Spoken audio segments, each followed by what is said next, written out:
почитувани представници на медиумите, почитувани новинари, почитувани граѓани, сакам да одговорам на едно директно обвинување кое што е насочено кон мене од портпаролот на ВМРО ДПМН од Општинскиот комитет од Струмица. Премногу е дрско од оваа власт да зборуваат за економија, за инвестиции, за нови работни места, за сиромаштија или за некаков вид на транзиција. И при тоа да бидат тоа насочени кон еден од помладите градоначалници во Република Македонија. Транзицијскиот период, кога беше во Република Македонија, јас бев средношколец. Почитувани пријатели, за волја на вистината, сите граѓани ги знаат фактите, но денеска јас само ќе ги повторам. Семејството Заеви е едно семејство во Република Македонија, кое што е познато по давање на огромен број на плати, вработување на огромен број на наши сограѓани, жители на Република Македонија. Семејството Заеви е познато по инвестиции, по нови производствени погони, по нови работни места.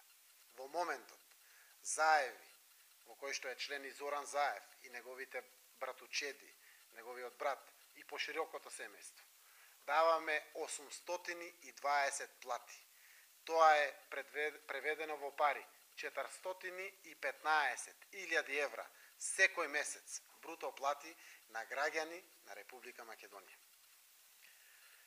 Обвинувањата кои што денеска на моје име се насочени за фабриката Киро Кјучук и производствениот погон во Чашка имаат само една вистина.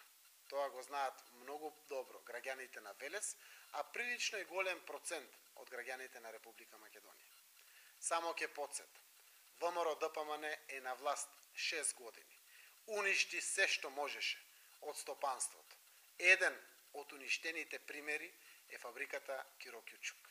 Поради ваквото уништување на оваа фабрика, Киро Кјучук беше принуден да продава дел од своите фабрики. Фабриката во Чашка, погонот во Чашка, го предадува на јавна лицитација како недвижност. Значи, вработените многу одамна престанаа да работат во таа фабрика, а понатаму ги ја продадоа како недвижност.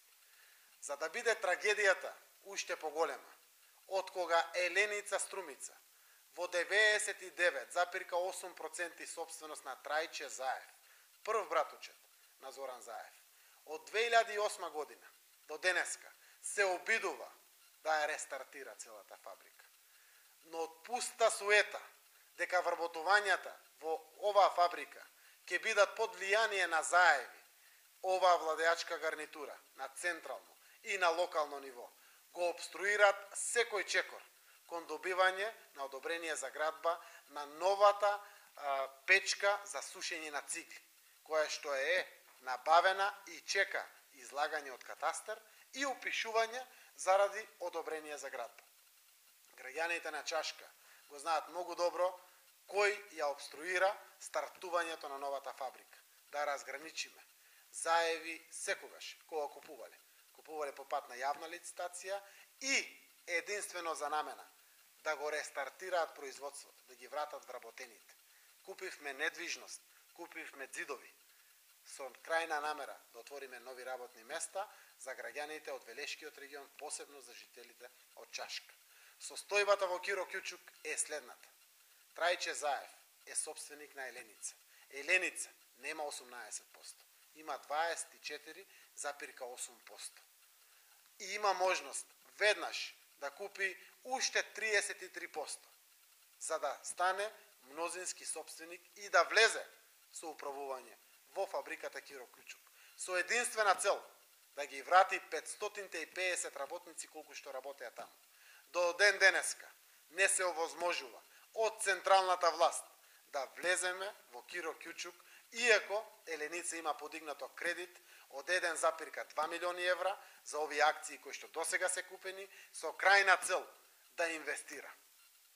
Ние сме храбри. Оваа власт е на Груевски, но оваа земја не е на Груевски. Нашата намера е да продолжиме да инвестираме во нашата и ваша Република Македонија, да отвараме работни места за граѓаните. Вистината е една и ја знаат многу добро и граѓаните на Велес и голем процент од Република Македонија. Ние имаме докази зад себе, даваме плати. А тие што држат пресконференции не можат за себе да обезбедат плата, а не да сватат што значи секој први во месецот да обезбедите плата за огромен процент на стотици со граѓани кои што секојдневно се борат со тешкотиите на животот. Доказ за тоа што е Зоран Заев е и Струмица. Во овие последни неколку години отворивме 35 нови фабрики, ги има на сите страни во Струмица. Дали е нов производствен погон или е Гринфилд нова фабрика, се отворени во Струмица. Зоран Заев, покрај тоа што со неговото семејство дава 820 плати, досега пуштив на работа 4084 граѓани, кои што тргнаа на работа по приватните компании кои што работат во Струмица. Во моментот се подготвува проектна документација за нови 20 фабрики, 16 во зона Сачево и 4 во зона Север. Посилни докази од тоа кој работи, а кој само држи пресконференции нема. За ваквите директни обвинувања, портпаролот на ВМРО-ДПМН ќе изеде кривична пријава по 3 основи од пресконференцијата која што ја држи. Сите 3 основи се дебели, клевети и лаги. И за тоа ќе објасни на суд кој му дал за право пред микрофоните и камерите да нанесува ненадоместливи штети. И за тоа ќе се видиме на суд. А останува зад мене кој работи, а кој зборува. Нека делата наши бидат потврда за тоа кои сме, и што носиме во душата во функција на граѓаните за кои што постоиме како политичари. Благодарам.